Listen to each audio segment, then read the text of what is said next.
السلام عليك يا رسول الله. আসসালামু আলাইকুম রহমতুল্লাহ। Resale bike পয়েন্টের পক্ষ থেকে সবাইকে শুভেচ্ছা অভিনন্দন। আলহামদুলিল্লাহ, এই মাত্রই গাড়িটা আসলো এবং এই মাত্রই চলে যাচ্ছে। একটা পোস্ট, একটা ছবি বা একটা ভিডিও কিচ্ছু দেওয়ার সুযোগ পাইনি। আমাদের খুব ক্লোজ বড় ভাই, একটা মাদ্রাসার মোহতামিম সাহেব, আমাদের বেলাল ভাই। তো আমি একটু গাড়িটা আগে দেখিয়ে দিচ্ছি, কারণ গাড়িটার 102.0 FIABS এর জন্য অনেকে বলে রেখেছিলেন। এই গাড়িটা মূলত 2024 ম্যানুফ্যাকচার, 25 রেজিস্ট্রেশন, 27 পর্যন্ত ট্যাক্স টোকেন আপডেট। আমরা যদি টায়ারের কন্ডিশন দেখা দিই, একেবারে সুপার,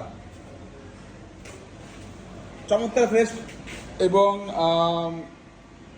কি বলবো শব্দটা, এক কথায় যদি বলি অসাধারণ অসাধারণ কন্ডিশনে রয়েছে। তো ফাইনালি গাড়িটি হজরতরা নিয়ে যাচ্ছেন।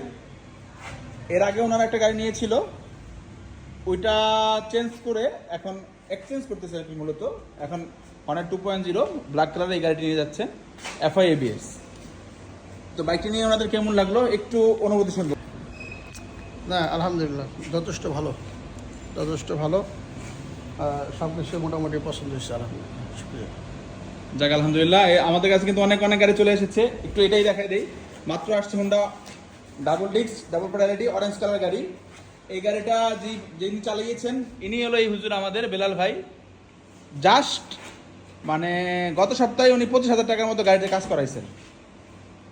গাড়িতে নিয়ে 1 টাকারও কাজ নেই, সাউন্ড একেবারে স্মুথ, অসাধারণ। যারা চাচ্ছেন হর্নেট ডাবল ডিস্ক ডাবল প্যাডালিটি গাড়ি, তাদের পছন্দের শিশু তালিকা হতে পারে এই গাড়িটি। এছাড়া আমাদের কাছে অনেকবার গাড়ি পেয়ে যাবেন। সমস্ত গাড়ি ডিটেলস আমাদের ফেসবুক পেজে দেওয়া আছে। যে কেউ যে কোনো গাড়ি পছন্দ করে ইনবক্স করলে ইনশাআল্লাহ আমাদের প্রতিনিধিগণ আপনার সাথে যোগাযোগ করবেন। সবাই ভালো থাকবেন, সুস্থ থাকবেন, আমাদের সাথেই থাকবেন।